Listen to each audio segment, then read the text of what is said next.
നമ്മുടെ ദേവനൻ ട്യൂഷൻ വന്നു തുടങ്ങിയോ കൊച്ചമ്മേ? ദേവേട്ടനോ?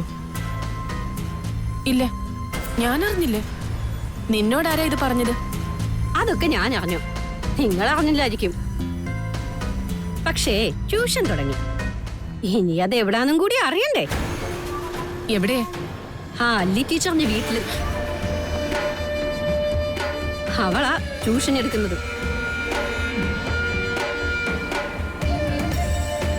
സത്യമാണോ ഗംഗ നീ പറയുന്നേ? നീ ഇതെങ്ങനെ അറിഞ്ഞു? ഞാനിപ്പോ വരുന്ന വഴി നമ്മുടെ പാറോക്കിനെ കണ്ടു. ഹക്കയാ ഇതൊക്കെ എന്നോട് പറഞ്ഞത്.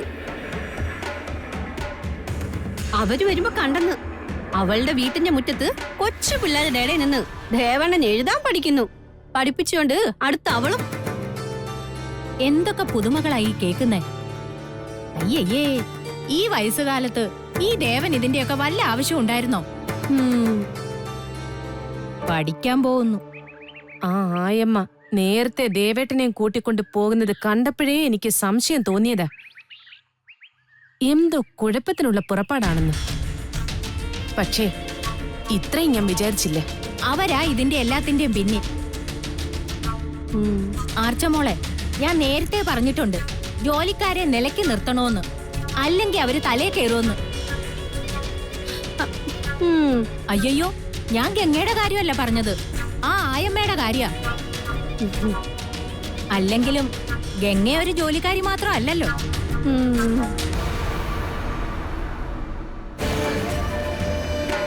ആ ടീച്ചറിനെയും ദേവേട്ടനെയും തമ്മിലകറ്റാൻ നമ്മൾ ഓരോരോ മാർഗങ്ങൾ ആലോചിച്ചു വരുമ്പോഴേക്കും അവര് തമ്മിൽ കൂടുതൽ കൂടുതൽ അടുക്കുക.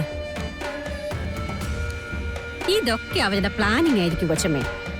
ഈ വലിയ വീടുകളിലൊക്കെ കല്യാണത്തിന് മുമ്പ് പശുക്കിടാങ്ങളെ വാങ്ങി വളർത്തി വലുതാക്കി കൊന്നു തിന്നുന്ന ഒരു ഏർപ്പാടുണ്ടല്ലോ, അതുപോലുള്ളൊരു പരിപാടിയാ ഇത്. അതെന്താ ഗംഗ? എനിക്ക് മനസ്സിലായില്ല. അവള് ടീച്ചറല്ലേ, നല്ല വിദ്യാഭ്യാസം ഉണ്ട്. പക്ഷേ കല്യാണം കഴിക്കാൻ പോകുന്ന ദേവന് 2ാം ക്ലാസ്സും കുസ്തിയല്ലേ ഉള്ളൂ. അത് അവക്കൊരു നാണക്കേടല്ലേ?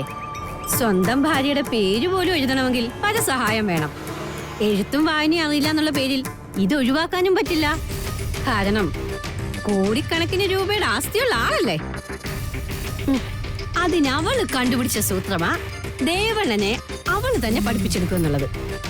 അതിന്റെ തുടക്കവാ ഇന്ന് ആ മുറ്റത്ത് നടന്നുകൊണ്ടിരിക്കുന്നത്.